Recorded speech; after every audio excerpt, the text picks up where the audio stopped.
about lysosomes, and we're talking about trafficking vesicles either to the plasma membrane or the lysosomes, and we ended with the idea that there were specific vesicles that would bud off from the Golgi apparatus and find their way to the lysosome, and in this lysosome they would fuse with that membrane of the lysosome and deliver the lysosomal enzymes to that compartment. We emphasized the idea that it was important to deliver those vesicles to the right spot, because if we didn't, we could potentially be delivering these enzymes, which are proteolytic enzymes, to the outside world, or if the vesicle would break open, to the cytoplasm. So it was important that those vesicles go to the right spot, and the right spot for those vesicles that carried the lysosomal enzymes was the lysosome. So we're going to start with this idea of the lysosomes, and we're going to talk about endocytosis and targeting bacteria to the lysosome in a particular cell type called the macrophage. And then we'll move back into an individual cell and talk about this organelle known as the mitochondrion. The mitochondrion is really, really important to us because it is the structure, the organelle inside the cell that uses oxygen to make ATP in a process that is known as oxidative phosphorylation. But having said that, the mitochondrion has a really interesting history.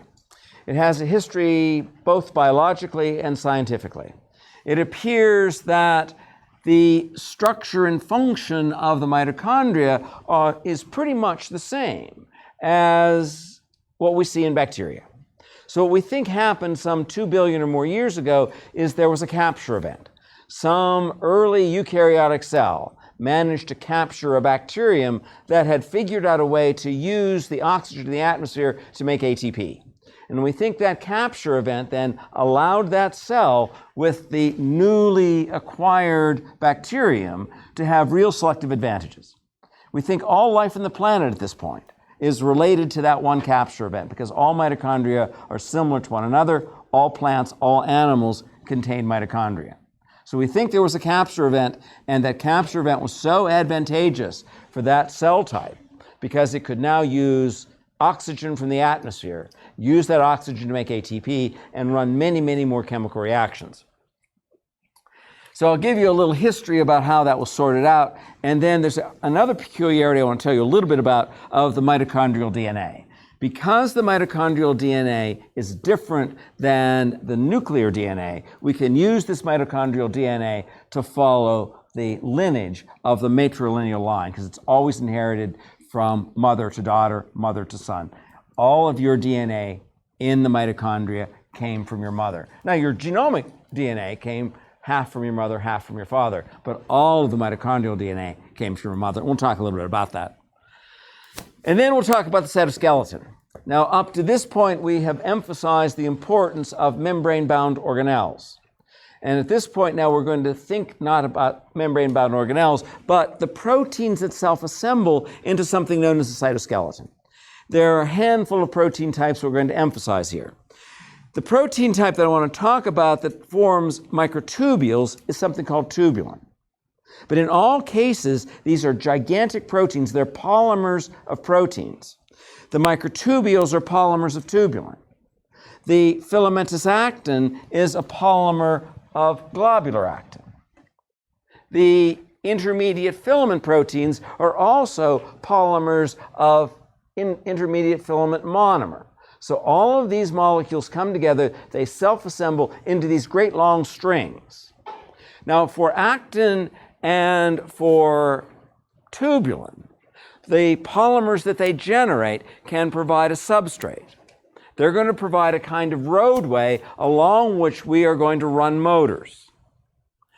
One of the major ideas of these polymers, however, is that whether we're talking about actin or whether we're talking about tubulin, the way these molecules, these proteins, self-assemble into the protein polymers is in a particular fashion. In other words, there's a plus end of these molecules, or an assembly end, and there's a minus end, or a disassembly end. This orientation of having a plus and a minus end on these molecules gives them a kind of directedness. And that directedness, having a plus end and a minus end, is going to be exploited by these motors. There are three motor types I want to tell you about. There's going to be kinesin.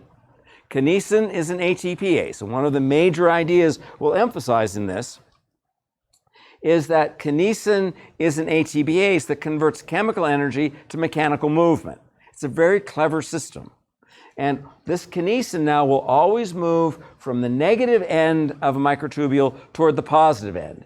It's said to be a plus end directed motor.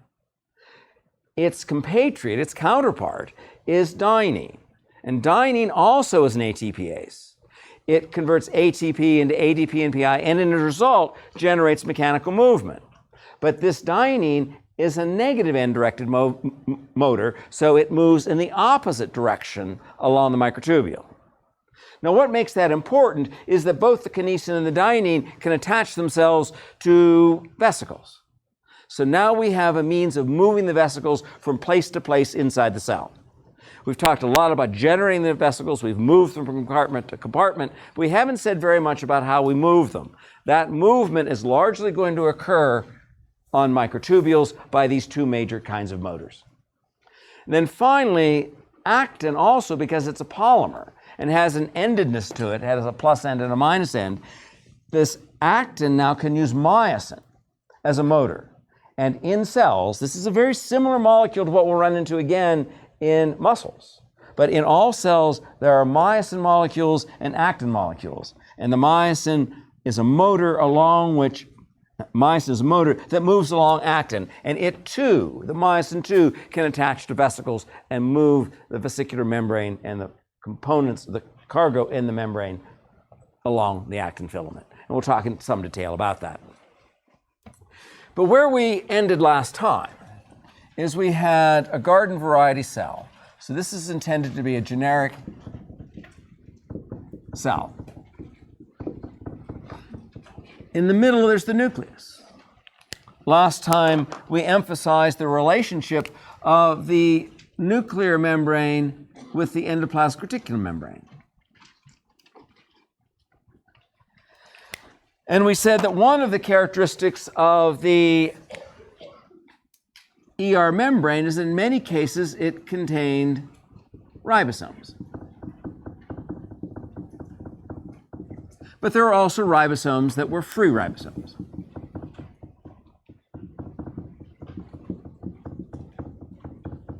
And much of what we talked about last time was how these ribosomes attached to the endoplasmic reticulum made three major kinds of proteins. They made proteins destined to be secreted from the cell, they made proteins that were destined to be incorporated into the plasma membrane, and they made proteins that were destined for the lysosomes. And we talked about how they were generated on the rough endoplasmic reticulum, how they were packaged into vesicles, budding off from the ER, and how those vesicles then were delivered to the stacks of membrane known as the Golgi apparatus.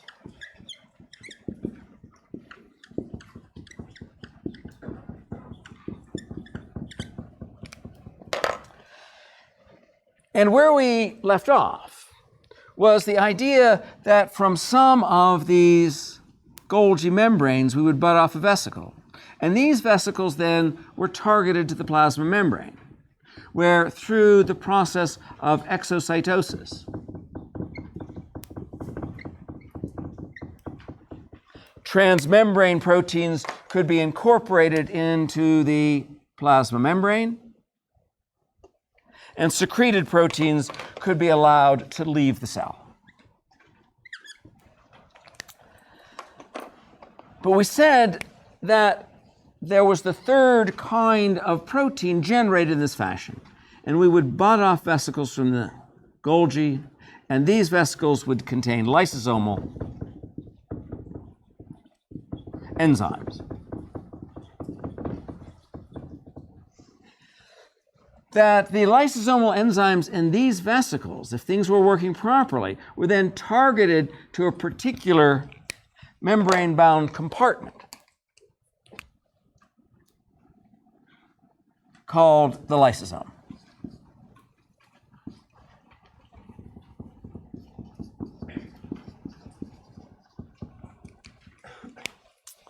So that when this vesicle fused with the compartment, it delivered lysosomal enzymes to that compartment. And we emphasized that it was important to sequester these lysosomal enzymes.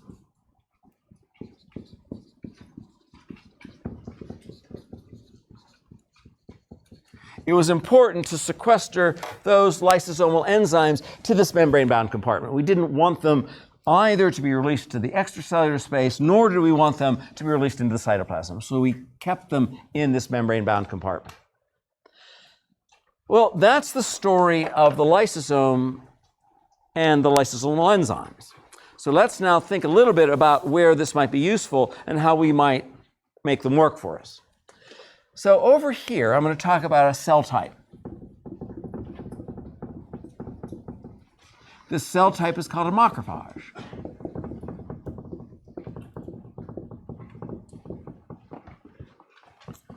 Now, we're going to run into the macrophage later on. When we talk about the macrophage, we're going to find the macrophage is a really important cell in the innate or non-specific immune system. And one of the reasons it's important to us is that it's said to be phagocytic. Now, this term macrophage comes from the Greek. It means big eater.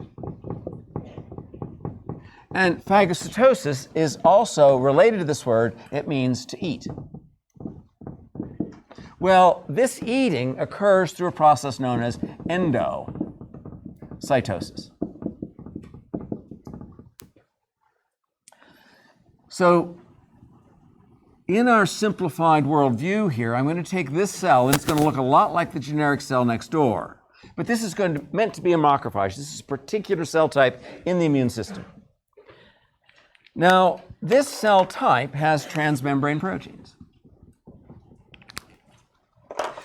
These transmembrane proteins, either through specific protein-protein interactions or maybe just being kind of sticky, these proteins can bind out here to a bacterium. This potentially could be a pathogenic bacterium. Now, the binding of the bacterium to the transmembrane proteins starts a cascade of events. This cascade is pretty well understood, but I'm going to simplify the cascade of events to say that the binding of the bacterium to the transmembrane proteins leads to the invagination of that membrane. But as the membrane invaginates, it brings along with it the bacterium. Now, there are particular proteins that allow this to happen.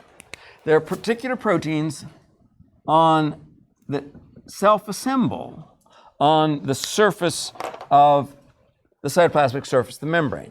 These proteins have a name. They're called clathrin. The clathrin molecules are made of something called a triskelion.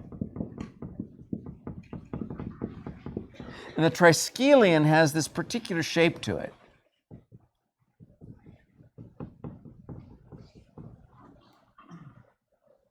And the shape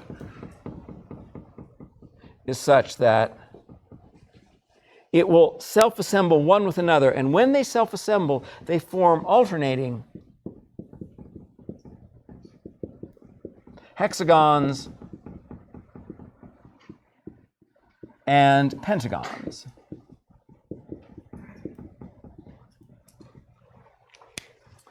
Any of you who play soccer will recognize this alternating hexagon and pentagon pattern. This is what you see in a soccer ball. And that's a way of taking polygons and forming them into a sphere.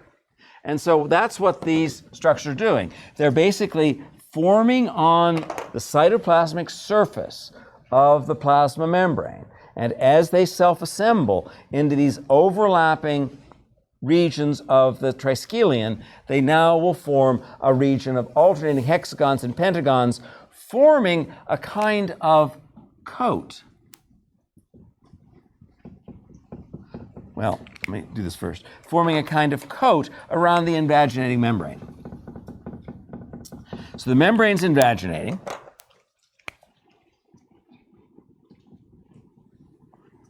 It's carrying with it the bacterium.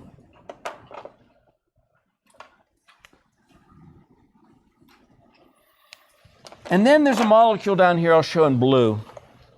There's a molecule down here called dynamin. And what the dynamin does is it uses GTP, converts it to GDP, and the chemical reaction here then pinches off this little bit of membrane.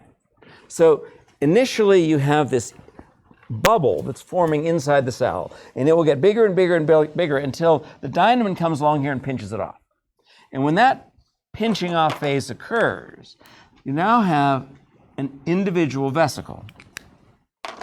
And that vesicle now contains the bacterium.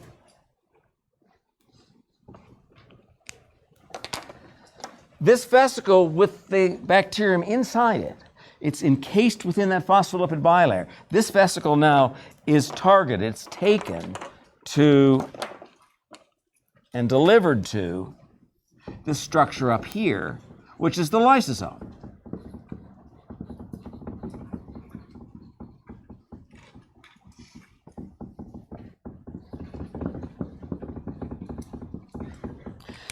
So that when the vesicle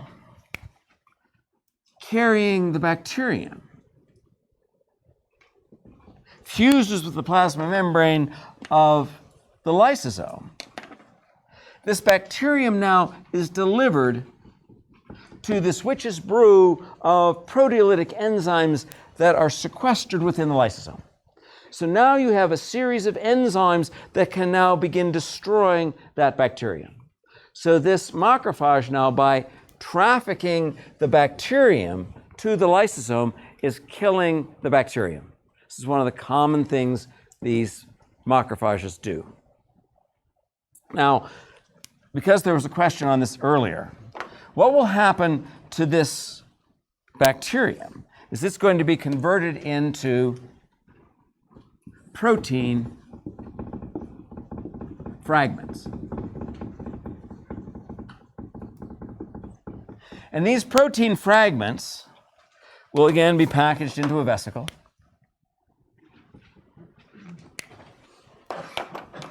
And delivered to another compartment. Delivered to another compartment out here, I'm going to show in green, called an endosome.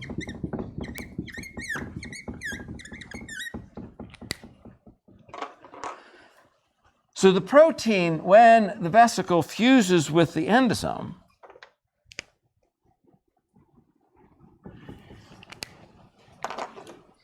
it delivers this fragment of the old bacterial protein. Then inside the endosome, there's a protein that we're going to talk about later in the course. This is called an MHC2 protein. The longer version of this is major histocompatibility type 2 protein. Don't worry about that. But what we want to think about now is that we can attach this fragment of the bacterium to this MHC2 protein. And then this green endosome can form a vesicle containing the MHC2 protein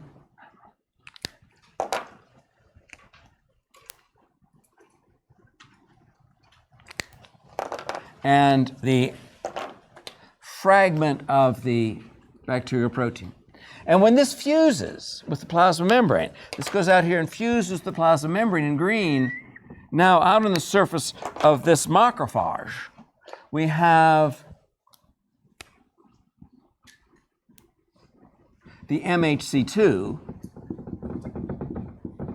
but more importantly, that MHC2 has attached to it a fragment of the bacterial protein. And this macrophage now, this particular cell of the immune system will leave this site where it found the bacterium and go off into other parts of the immune system and show this fragment to other immune cells and say, have you seen this before? Have you seen this before? And if a cell says, yeah, I've seen that before, then it will signal that cell to divide and make more copies of itself. So this is part of the proliferation of the immune response. But for our purposes here, let's just think about this as the importance of the lysosome as a separate compartment and a place where we can sequester the bacteria to destroy them. And in fact, this is really, really an important pathway for protecting us from bacteria. And we know this because there's one particular kind of mycobacterium. It's the mycobacterium that causes tuberculosis, Mycobacterium tuberculi. And what the Mycobacterium tuberculi can do is it can follow this pathway in a macrophage just fine. But then, in ways that are just now becoming understood, as it's being delivered to the lysosome, it basically negates or offsets the effect of the lysosome. So it will offset the ability of the lysosome to concentrate the proteolytic enzymes and make this an active region where the bacteria will be destroyed. And these bacteria can literally take up housekeeping in the lysosomes. They can live in the lysosomes for years. And then something happens to your immune system. And the immune system becomes a little bit inhibited. And then suddenly these mycobacteria start to multiply. And they're living in your macrophages, particularly in your lungs. And this then generates a new disease of tuberculosis. In some cases, your immune system will take care of it just fine. In other cases, it won't. But this ability to thwart the lysosomal system is an important defense mechanism of many bacteria. And Mycobacterium tuberculi is not the only one who can do this. There's several of them that will thwart the ability to be delivered to the lysosomes or thwart the lysosome itself. Just to point out how important this lysosomal system is in protecting us from any number of different kinds of pathogenic bacteria. Yes? How many bacteria vesicles and lysosome take in? So this is related to a question that happened earlier. How many of these vesicles can an individual lysosome accommodate? And that question was, will cells be overwhelmed at times? And I think that's certainly possible, that the bacterial load will be so great that the lysosomal system can't take care of it. And since I went out on a limb in the last lecture, I'll go out on a limb here too. You all remember, well, you don't remember from real life, but you know from your studies that in the midst of the 14th century, about 1339, there was this horrible disease that swept through Europe and most of Asia, and it was the bubonic plague. The bubonic plague is caused by a bacterium called Yersinia pestis.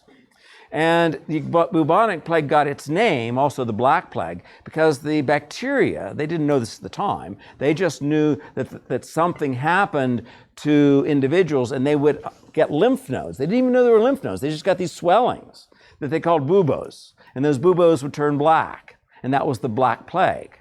And I think probably what was happening there is that those Yersinia pestis bacteria were getting into the lymphatic system, getting into the lymph nodes, and basically overwhelming the cells at that site.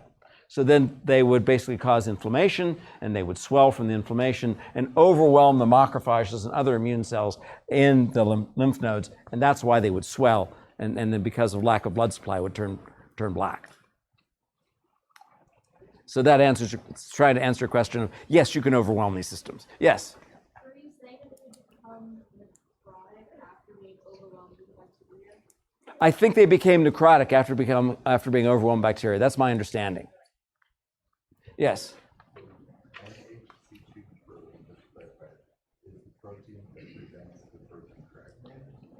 So the question here, tell me more. The question is, what do these MHC2 proteins do? Yes, they present the protein fragment. And in fact, these macrophages, we'll find out later, are a class of cells called professional antigen-presenting cells. There are only 3 cell types that do this. The macrophage does this, the dendritic cell does this, and a B lymphocyte does this. And they're called professional antigen-presenting cells, and their unique protein that does that is the MHC2 protein. Yes? When your lymph nodes are swollen, is it any type of to answer on this? Is that the system where the macrophage cell is overwhelmed? So the question here is when you just generally get some swelling of lymph nodes from some small bacterial infection that's not going to kill you, why does that happen? And I think what's happening is, in part, is that the bacteria are coming into those lymph nodes. The lymph nodes have lymph flow through them. And with the bacteria and the activation of the immune cells, the lymph movement through those nodes slows down a little bit. And so they'll swell. There's probably some inflammation that's going on there as well. But certainly there's a slowing of the lymph through the lymph nodes, and that's part of the swelling too. Yes? I'm sorry, you might have just said this and I missed it. Where does the macrophage actually come from? Is it like a cell that's entering into your other cell, headed towards the lysosome, or is it something standing up towards the upper body? Okay, so the question here is, what is this cell we're calling a macrophage? Now, let's try to divide this up between these two cell types. This is a generic cell. All of the components I put here in this generic cell, the endoplasmic reticulum, the Golgi apparatus, the vesicles, the lysosomes, those all occur here in the macrophage. This is just a variation of a type of cell. Just as you have skin cells, you have epithelial cells in your lung, this is a cell that's part of the immune system. It originates in the red bone marrow. It's born in the red bone marrow and begins to proliferate in the red bone marrow, then goes out into the world. It leaves, but this is a cell type. And within that cell type are all of the organelles and machinery that we've talked about so far for the generic cell. Okay? Yes? Does the Clathrin coat shut off once the vesicle is made? So the question is, what happens to the Clathrin coat? So I skipped right by it. When the vesicle invaginates, it forms the Clathrin coat. That deforms the membrane. And then for a very, very brief time, there's a Clathrin coat on the vesicle. But there are other enzymes, there are a handful of enzymes that will then take those coats off. They'll disassemble the Clathrin coat so the Clathrin comes off and then is free to go back to the cytoplasmic side of the and form another vesicle. Yes? What were the dash marks coming out of the bacteria attaching it to the cell? What, the orange dash marks? What were those? Okay, so these red dash marks were meant to be transmembrane proteins. These orange dashes were meant to represent the Triskelions that form the Clathrin coat. Anything else? As a vesicle biting off from the endosome, not the whole endosome. So the question here is about the endosome. There will be vesicles budding off from the endosome. And the endosome is a different compartment from the lysosome because we will separate some of those proteolytic enzymes out from the lysosome and not deposit them in the endosome. This would be a pretty corrosive environment in endosome, so we sort those proteins before we get there. There's one more question, yes?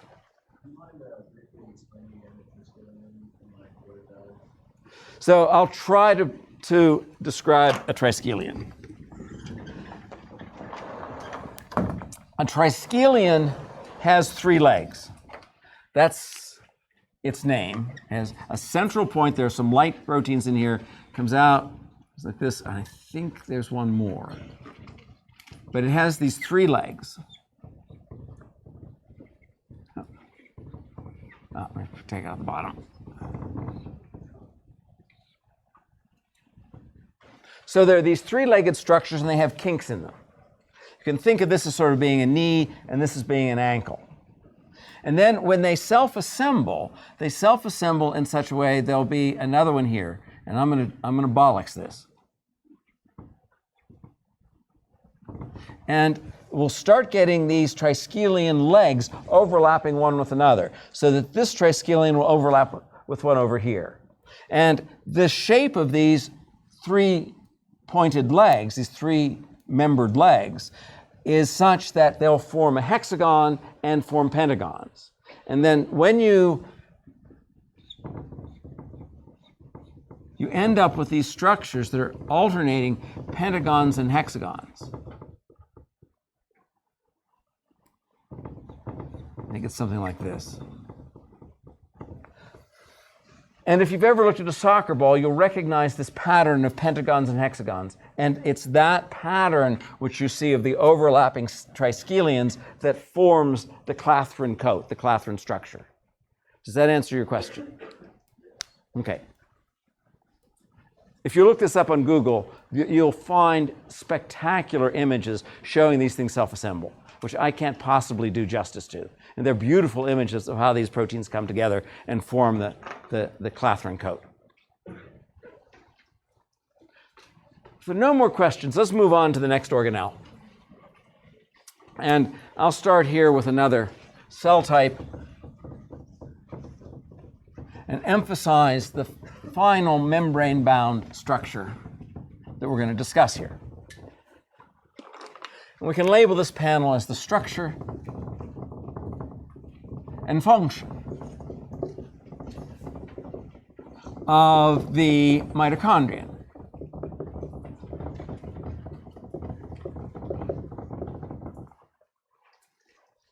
So again, our overly simplified cell with its nucleus,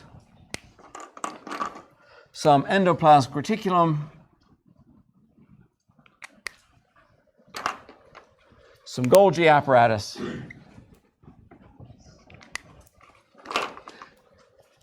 a lysosome,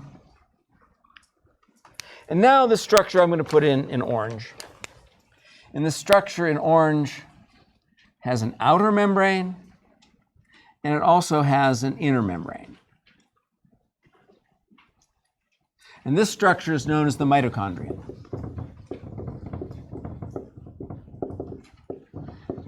The mitochondrion is a really, really important organelle inside the cell, because what the mitochondrion does is the mitochondrion uses oxygen to generate or make adenosine triphosphate, known as ATP. Now, ATP is a molecule that stores energy, and we'll see a little later, probably on Monday, how ATP is going to be important in converting chemical energy to mechanical energy with those motor proteins. But recognize simply for now that the cell needs a mechanism to store chemical energy, and the way it makes most of its ATP is through mitochondria. Now, it's certainly true you can get a small number of adenosine triphosphate molecules out of something known as glycolysis. But you get almost, I think it's 16 or 32 times more ATP from this mechanism from this mechanism. So you just get a whale of a lot more ATP by using oxygen. And that's what this structure does. It basically makes ATP. You can think about it as a factory that's generating ATP with the use of oxygen. But it has an interesting scientific history. And in the early days of electron microscopy, in the 1960s, there was a scientist named Lynn Margolis. And Lynn Margolis was looking at cell structures. And she looked at these structures and she said, it has a double membrane. Although there's sort of a double membrane around the nucleus that we talked about, this, among all the other organelles, this is the only one that has a double membrane. And she came up with this harebrained idea that said, maybe this mitochondrion is not a cellular organelle on its own.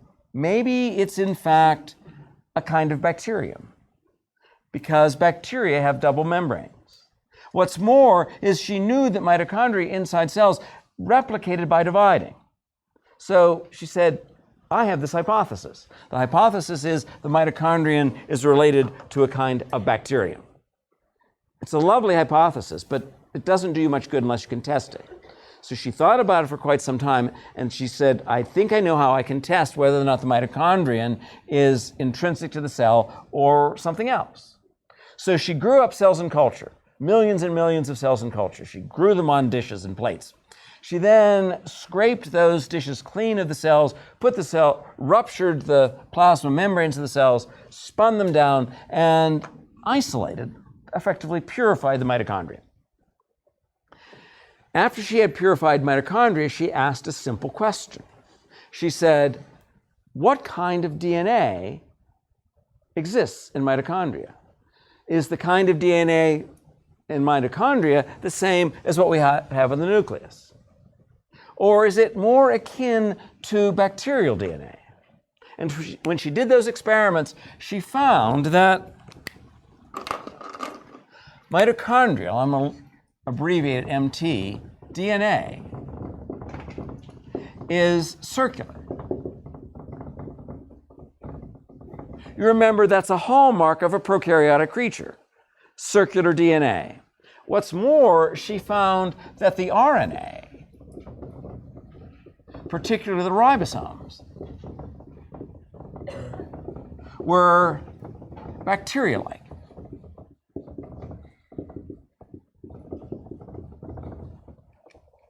And we know now that there are genes intrinsic to the DNA of the mitochondria that make proteins and make RNA that are useful to the mitochondria. Now, having said that, truth in advertising, there are a lot of proteins that need to be made from the nuclear DNA, transcribed into RNA, made into protein, and incorporated into the ribosome. Incorporated into the mitochondrion. Over the last 2.5 million years or so, it looks like these have evolved along with us. But having said that, what we think happened here, and the reason that these mitochondria have elements of them that are akin to bacteria, is we think that there was a capture event.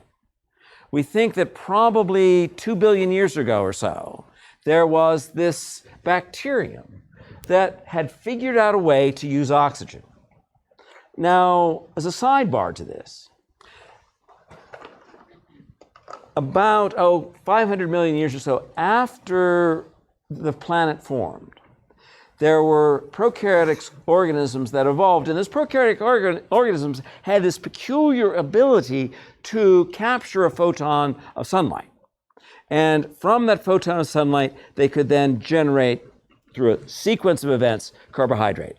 But the side effect of capturing that photon of light was to split water. When the water was split, it went to an oxygen molecule and a hydrogen ion. So this generated free oxygen. Now, for most of the creatures in the world at that time, this free oxygen was a real problem because it's oxidative. It basically hands its electrons off to anything in sight and oxidizes anything around. So that was detrimental to most life. But it appears that some forms of bacteria figured out a way to harness the oxygen and make ATP.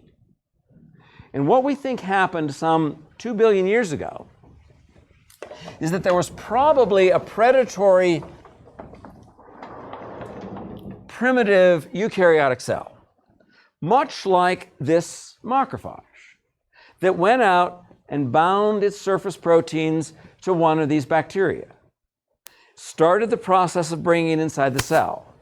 It was going to take this bacterium and send it to the lysosomes, dissolve it into its component amino acids and use the amino acids. But something happened.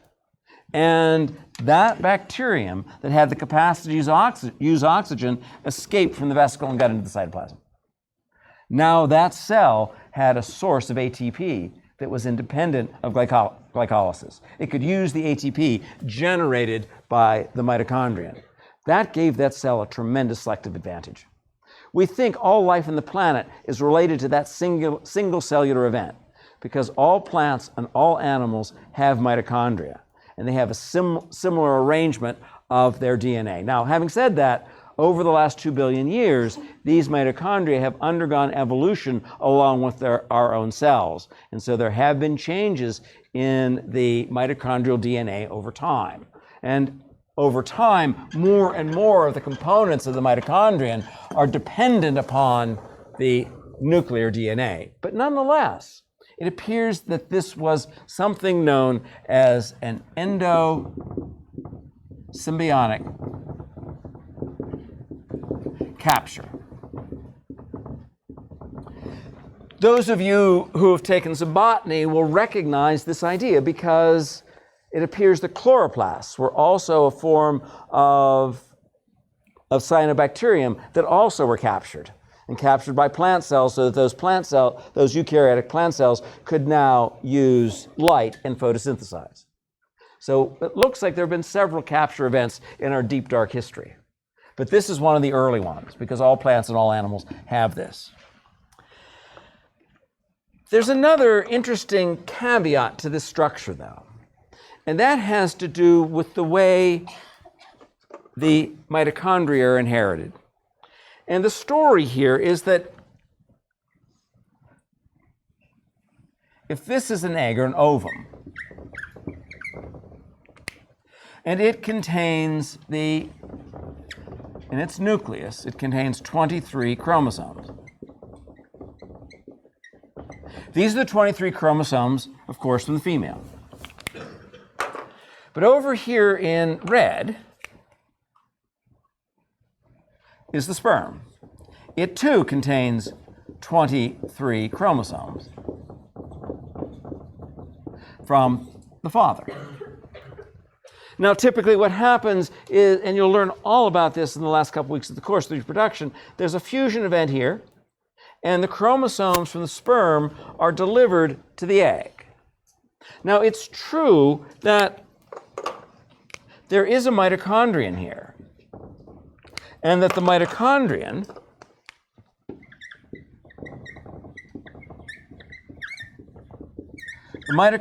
provides ATP for flagellar movement. But when the sperm fuses with the egg, that mitochondrion's lost. The sperm mitochondrion just goes away. So that means the mitochondrion that's left here in the egg gives rise to all of the mitochondria of the dividing cells. So as these mitochondria divide and populate the cells derived from the egg, the dividing egg, then all of those mitochondria have originated in the cytoplasm of the egg. The implication of this is that no matter who in this room I take mitochondria from, those mitochondria came from their mother, and hers came from her mother, and hers came from her mother, all the way back, as near as we can tell, some 250,000 years, when modern humans came out of Central Africa. And interestingly enough, if you look at the mitochondrial DNA in modern humans and you look at the mitochondrial DNA in Neanderthals, they're different. Having said that, among East Asian populations and European populations, 1 to 3% of the DNA, of the nuclear DNA, is Neanderthal. But none of it, as far as we can tell, is mitochondrial. We don't know why this happened. Somehow, it looks like all of the lineage of Neanderthals to humans comes through the patrilineal line, because otherwise we'd have some of us would have mitochondrial DNA from a female Neanderthal, but we don't. We don't know why that happened. But it's interesting to me that the mitochondrial DNA is separate and distinct from Neanderthals and humans, and yet they were capable of interbreeding.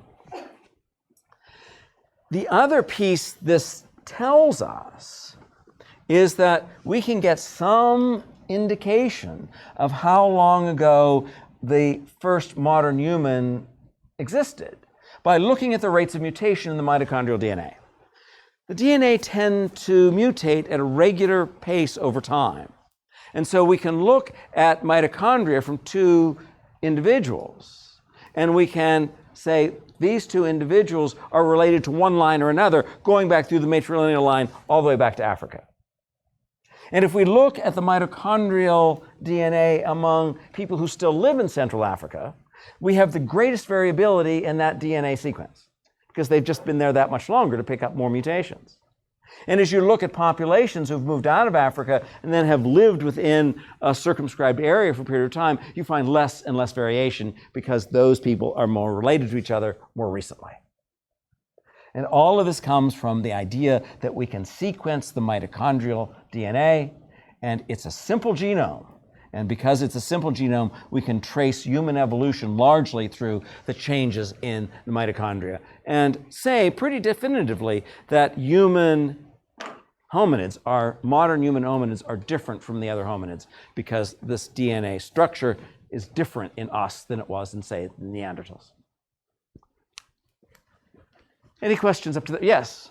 So the mutations in mitochondrial DNA, you said that the cellular DNA has an effect, so it would be production of proteins, whatever, on mitochondria. Does the mutation then come from nuclear DNA? And then that's how it's evolved? I mean, if it's passed from mother to mother, you know what I mean? Let me try to divide your question into two pieces. Certainly, over time, there has been evolution, sort of coevolution of the eukaryotic cell and the mitochondria. And if you look at different species, they'll have different remnants of their mitochondrial DNA. The ribosomal RNA and the DNA that makes the ribosomal RNA, that seems to be pretty consistent. But you get some drift. And probably you're spot on what you're saying, in that over time evolution has provided the nuclear DNA to make proteins that are necessary for mitochondria. And those proteins are different in different species because of, over time, we've had time to have problems with a mitochondrion, for example, and we have to provide a protein from the nuclear DNA to take care of that problem. And pardon me? Then when well, as far as I know, so you're suggesting that there are changes in the nuclear DNA that are imparted to the mitochondrial DNA. And as far as I know, that doesn't occur. That we don't have changes in nuclear DNA that are forced upon the mitochondrial DNA. That's just a change over time of different proteins. And over time, we can lose some of the DNA and make that up with proteins that are generated from the nuclear DNA. Anything else? Should get to cytoskeleton, yes. There any programmed cell death within the mitochondria? What needs to be shut off first? So there's a question here about programmed cell death that I don't want to get into too much. And it's true mitochondria are turned off early. And that also has something to do with the calcium signal. But I don't know that tells us much about the endosymbiotic story, except that if you destroy the mitochondria, the cell's in trouble. And that's part of the programmed cell death. I think that's probably the lesson there. So let me take here in the last few minutes and spell out where we're headed. And that is to say that although these membrane-bound organelles are essential for cell function, there's another series of proteins that are important inside the cell. And these are the proteins of the cytoskeleton.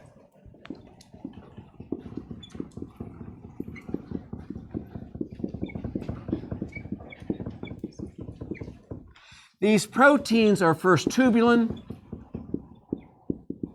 Tubulin polymerizes.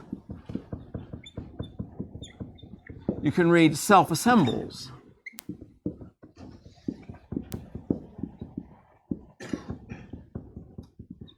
Into microtubules.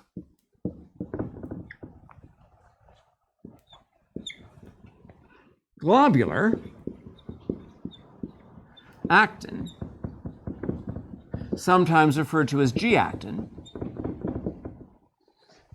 self-assembles.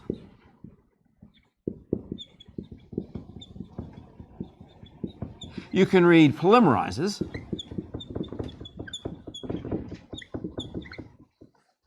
Into filamentous actin.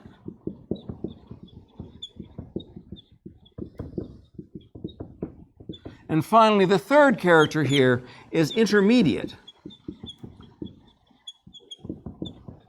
filament protein.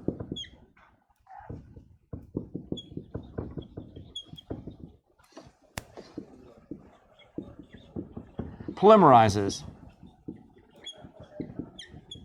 into intermediate filaments.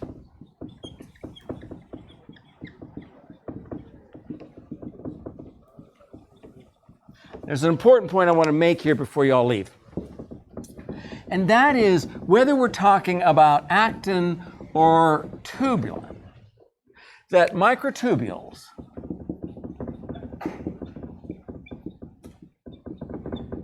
and actin, I should say F-actin, have plus ends and minus ends. Now, this term plus and minus simply means that there is an assembly end. Plus means we will add monomer to this end, we'll assemble the filament from this end. And the minus end means we have a disassembly end.